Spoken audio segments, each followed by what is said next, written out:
A wall campaign is now... This is the car market in Mogadishu. NATO's military success against many Western nations. This is On Assignment. Hello again, everyone, and welcome to our show, a special July 4th edition of On Assignment. As the United States celebrates its Independence Day, we are taking a look at the history of two national icons, the Declaration of Independence and the American flag. Then, the patriotism of war, have costs in Iraq shaken the U.S. resolve? And the Voice of America in another period of war will take a trip back in time. Don't go away, we are on assignment right now.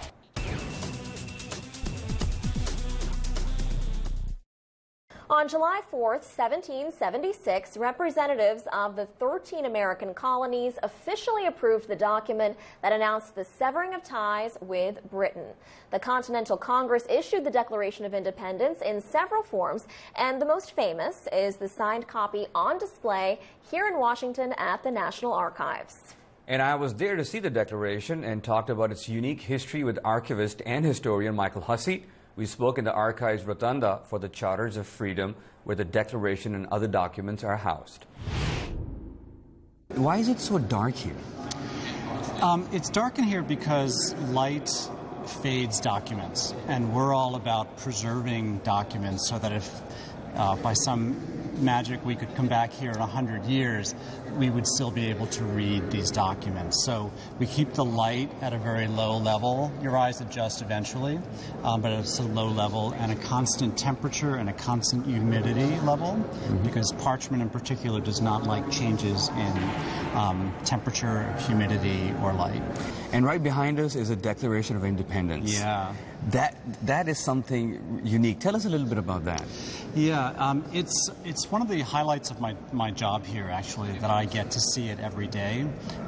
It's a document that millions of Americans have seen over the years. Even in its very earliest years, Americans wanted to see this, what some people have referred to as the birth certificate of the United States. In this document, you have all of the specific reasons that the colonists wanted to break from England. They'd had enough of certain things. But you also have this beautiful soaring rhetoric about unalienable rights of all men who are created equal to life, liberty, and the pursuit of happiness. Amazing words, which Thomas Jefferson and a committee of four, their people, including Benjamin Franklin and John Adams, wrote. So how do you preserve documents here? Yeah, well, in this case, in our holdings, we have somewhere above 12 billion documents, and all of them are precious to us. These documents here in the Rotunda, the Declaration of Independence, the Constitution, and the Bill of Rights, get a little bit of extra preservation treatment. They're in specially constructed, state-of-the-art cases that contain no oxygen whatsoever. They contain argon gas, which doesn't interact chemically with the documents. Again, the light in here is kept very low. These cases that they're in are sealed airtight, so that, again, no oxygen can get in there. All of the materials and the engineering is absolute state-of-the-art. This is the document that was signed by the Founding Fathers. This is the original document. This is the original document signed by the Founding Fathers, or at least those Founding Fathers who were in Philadelphia at the Second Continental Congress in 1776. What do you think would be the value of this document? I couldn't even put a dollar amount on it. It's so valuable. It founded our country. It set our ideals as a nation. Not that we have always lived up to them. To look back on it, all men are created equal is one of the key phrases of the document, and yet we, as a people, we owned slaves at the time. We hold these truths to be self-evident, that all men are created equal, and that they are endowed by their Creator with certain unalienable rights, that among these are life, liberty, and the pursuit of happiness. What would be the most unique fun fact that our audience are not familiar with, you think, about the Declaration of Independence? Well, I think What occurs to me is that most people think Thomas Jefferson wrote the Declaration of Independence from start to finish. And he certainly was the key author, but it was a committee of 5 men who wrote it. And, you know, John Adams and Benjamin Franklin did some minor editing. What I find somewhat humorous is that once Jefferson then presented it to the full Continental Congress, they did what nowadays we would call cut and paste. You know, I mean, they were really heavily editing it. They left many parts of it alone. And Jefferson's reaction to that was just outrage that they had mangled his masterpiece. So I often think of Jefferson sitting there in Independence Hall just kind of steaming as his work is being edited. I think it turned out very well, but he had sort of some authorial... As an author, he wanted it to be just the way he wanted it. Did it come back to the original form, or finally he settled with the changes? He settled with the changes, Okay. and he signed it, but he was never happy with the changes that were made with it. And was happy enough, but never happy. But that speaks volumes about how this country functions, that there are different people coming together with different ideas and then coming to a neutral ground where they can decide what to do. Yeah, absolutely. I mean, this document, they just didn't come in one day and say, let's do it and just draft something and we'll sign it. You know, it wasn't that at all. There was days and days and months of debate. Some didn't agree with having any Declaration of Independence. They wanted to maintain some connection to Great Britain. So yes, you're absolutely right. That bringing the rough draft back to Congress and having it being debated and pulled apart and every word kind of analyzed takes some time. It's not always pleasant, particularly if you're someone like Jefferson. But you're right. It very much was a group statement. It was a statement of a people, even though written mostly by one person. And we want to thank archivist and historian Michael Hussey for that great conversation. And Alex, here's another fun fact, which people might not know. The term Declaration of Independence is how we refer to it, but it's not actually used in the document itself. Very interesting. Well, we are turning now to another American icon that we all know well, the American flag.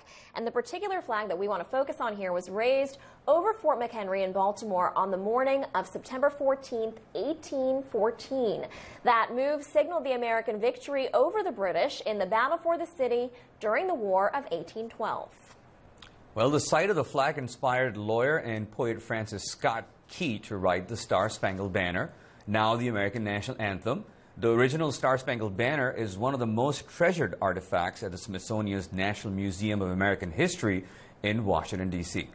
Well, I went to the museum to see and talk about the flag with curator Jennifer Jones. Take a look. Jennifer, tell us about this exhibit that we're in, and specifically this woman we see behind us. Sure. The exhibit that we're standing in is the Star-Spangled Banner. It's the home of the flag that inspired Francis Scott Key to write the words to our national anthem. Behind me is Mary Pickersgill, and she is the woman responsible for making this historic flag. It is 30 feet by 42 feet large at the time of its making, and Mary was hired by the commander of Fort McHenry to make this extremely large flag. And the George Armistead, who was the commander, told her he wanted a flag so large that the British would be sure to see it at the fortification. And so it is an extra large garrison-size flag. Now, many people in our audience are foreign. They're not here in the United States. And so for our international viewers who did not grow up in American history classes, tell us a little bit about the history of this flag and of the Star-Spangled Banner. Sure. The flag was flown during the War of 1812. America went back to war with Britain in 1812, and in order to what we call resecure our American democracy. And so it was the second battle of freedom for America. And the war lasted for a little over 2 years. The Treaty of Ghent was what actually was signed in late 1814, but there were still battles in the United States with the British up until early 1815. Well, we've been talking about it so much. Why don't we go ahead and take a look at it? Okay. Let's walk over Great. and check out the flag. What you're seeing behind me is the Star-Spangled Banner in the chamber that we designed for it so that it is in low light, it is in constant temperature and humidity control, and it's actually in low oxygen. Normal oxygenation levels in what we breathe every day are about 21%. It's in less than 14% oxygen, and that's to help the long-term preservation of the artifact. And so what you're seeing is the flag laying on a specially built table that helps to show the visitor what it actually looks like. So it's about at a 10-degree angle. So when you're up here and you get to see the flag, you're actually at the same height as the flag is. You'll notice one of the stars is missing. It was cut away, and we don't know by whom. The daughter of Armistead, Georgiana Armistead, who was sort of the caretaker of the flag, said it was cut away for a very important individual, but she never would reveal to whom it was given. Let's talk about Francis Scott Key and how he came up with the lyrics to the Star-Spangled Banner. Okay, Francis Scott Key was a Washington attorney, and he had been hired and asked to come and secure a release of a doctor who had been taken, had been captured by the British as they came through Washington. And so they were holding this doctor on a British ship in the harbor outside of Baltimore. So Francis Scott Key went to Baltimore, got on a small ship, and went out to meet the British fleet before the Battle of Baltimore itself. The British, as they were getting ready to prepare for the Battle of Baltimore, realized that he may have heard too much about their plans, so they held him on his ship next to the British fleet. They detained him. On the morning of September 14th, he didn't know whose flag would be flying after the battle had ceased. And so as the smoke cleared and as the storm, all the clouds cleared, because it was a stormy evening at the last part of the battle, he was on his own ship, and he wanted to see whose flag was being raised over Fort McHenry, because if it was the British flag, we had lost. Right.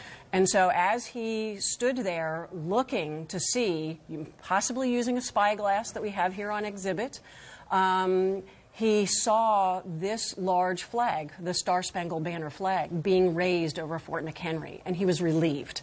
And so at that time, he was so moved to start writing down the lyrics to what became our national anthem in 1931. And so that document that he wrote those lyrics on is for the first time ever here at the Museum of American History until the 6th of July has been united with the flag that inspired those words. And it really was such a great opportunity for us to get to see these two items together, both the flag and the lyrics. So, of course, we have to thank Jennifer Jones and everyone at the American History Museum who made our visit possible. It was amazing. But we're taking a break now. When we come back, our Independence Day special explores patriotism through the eyes of U.S. war veterans. You're watching On Assignment.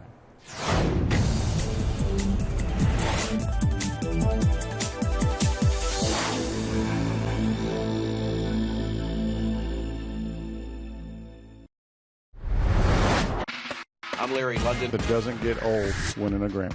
Get the CD. The great thing about jazz is it's music of the moment. I'm Heather Maxwell, and welcome to my channel. Great show tonight, Rebirth Brass Band out of New Orleans. Welcome to Music Time in Africa, everybody.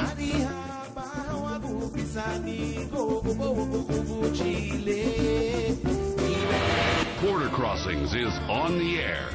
I'm looking up Adam Lambert. That was Adam Lambert by request for Kumator Abo, who is joining us in Rwanda. Your love is like a river flowing from my heart. Your love is like a fire that will light my way. Your love is like a rock that I am standing on. Your love is like a river flowing from my heart. I I've talked to Adele, Moby, Richard Marx, Gladys Knight, Boyz II Men, Natasha Bedingfield. Hello, it's Beyonce, and you're watching The Voice of America. Welcome to Beyond Category. I'm Eric Felton. I love the effects on the horn. Can't hear so much great music from you guys without wanting to get in on the act myself. This is Jimmy Cliff. You're watching VOA.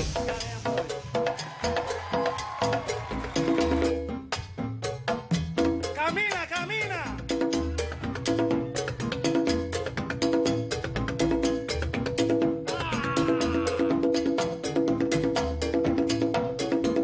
The Music Alley programs is more than just an expression of our music.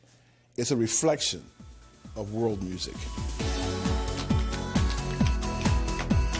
Hallelujah. Oh,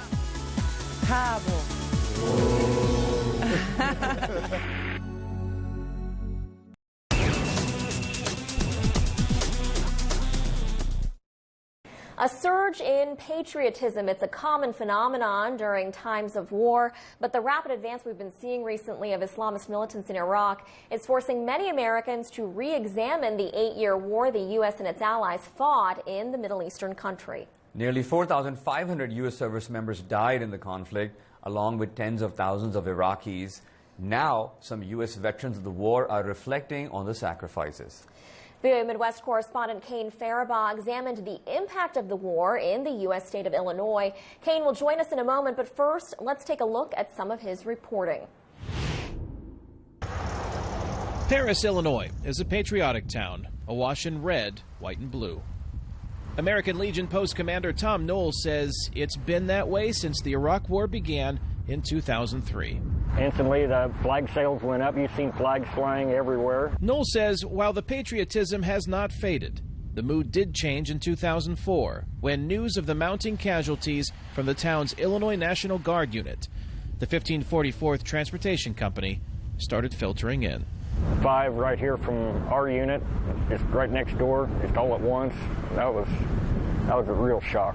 And Kane Faribaugh joins us now from Illinois. He is standing in front of the Mideast Conflicts Memorial Wall in Marseilles, one of the largest memorials in the U.S. honoring service members who have died in the Middle East.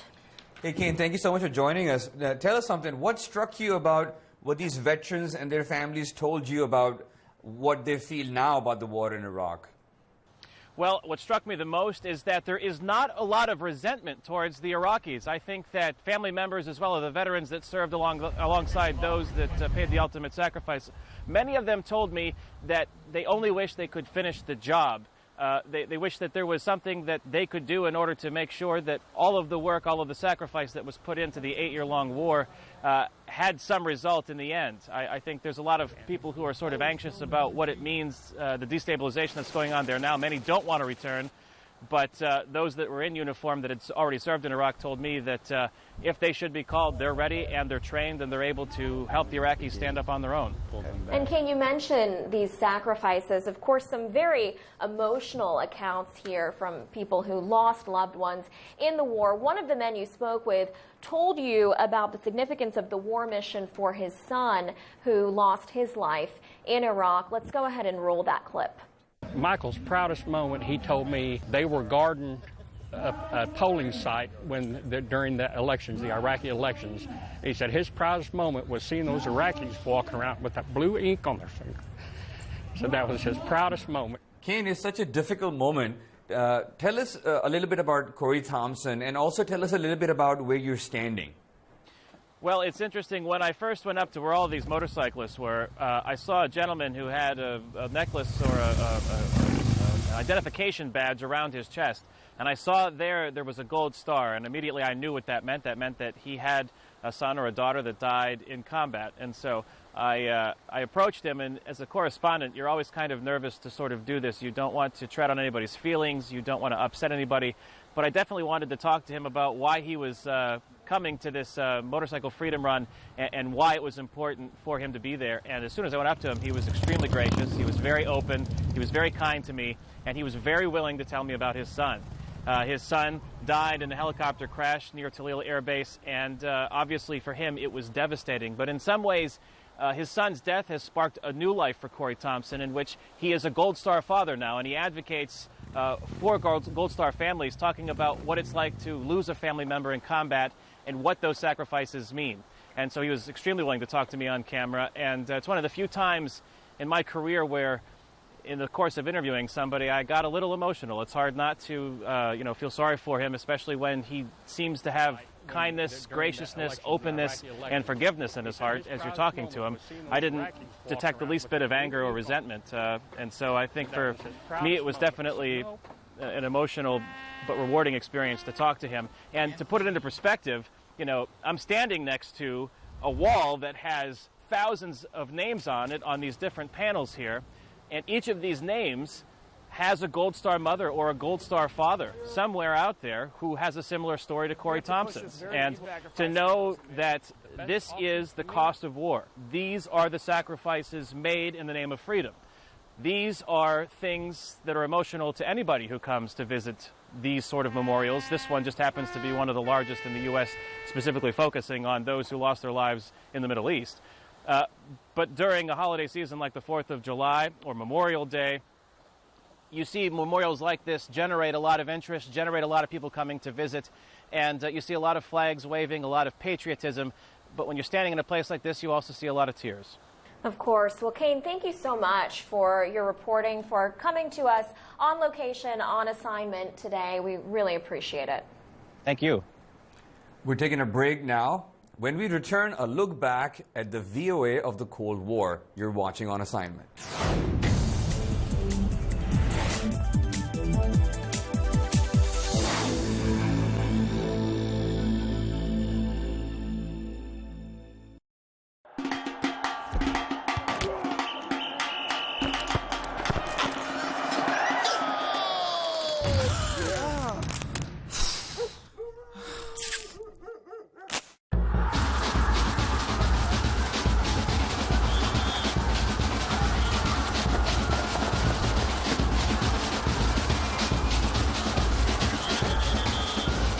World Cup non-stop.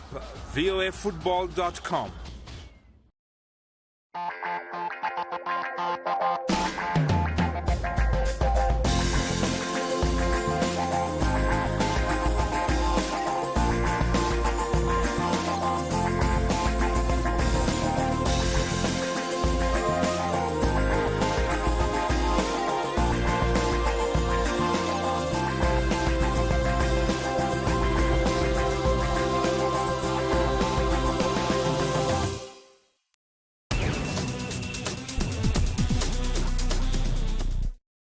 We want to wrap up our special Independence Day program with a story that is straight out of the Cold War, an important episode in the history of the world and the Voice of America. In 1952, a 103-meter Coast Guard cutter was transformed into VOA's mobile broadcasting base. Its mission in the Mediterranean Sea to send information beyond the Iron Curtain to counter Soviet propaganda. And as VOA's Daniela Schreier reports, A Voice for Hope and Freedom is the name of a traveling exhibit about the ship and its 12-year mission. In the Cold War against the Communists, the United States commissions the Coast Guard cutter Courier as its first seagoing radio transmitter. The Courier sent news, music, and hope behind the Iron Curtain. Commissioned by President Harry Truman in 1952, this ship was an essential U.S. communications tool during the Cold War. Codenamed Operation Vagabond, the floating relay station was a unique partnership between the Voice of America and the Coast Guard. Richard Haldy was a lieutenant on the ship from 1958 to 1961. Total mission of the Coast Guard cutter Courier was to be Voice of America in the Middle East and Southern Russian republics so that they could hear from the outside world. The Russians continually tried to jam us, but were unable to on a regular basis, so that the broadcast primarily went through. Here's how jamming sounds when it cuts in on a Voice of America broadcast. Bob Marriott was one of the original crew of the Courier in 1952. He worked in the relay room, which had 3 decks and a list of 3 frequencies for each program. We had a long list because the Russians jammed it. Believe it or not, we'd get a good clear signal, and then we would hear this jamming, and then it sounded like a coffee grinder, and we'd have to switch to another receiver. Some special programs will be sent directly from the ship, as is being shown here. The Courier broadcast programming in 13 languages, 7 days a week, thanks to a 150 kilowatt signal that was 3 times stronger than traditional land-based transmitters. This year marks the 50th anniversary of the end of the Courier's mission in 1964. An exhibit opened in its honor in June at the Coast Guard Academy in New London, Connecticut. Curator Jennifer Gaudio titled the exhibit, "A Voice of Hope and Freedom," inspired by short notes written on toilet or tissue paper, sent from listeners behind the Iron Curtain. The Voice of America is about broadcasting hope and truth, and the major mission of the Coast Guard is saving lives.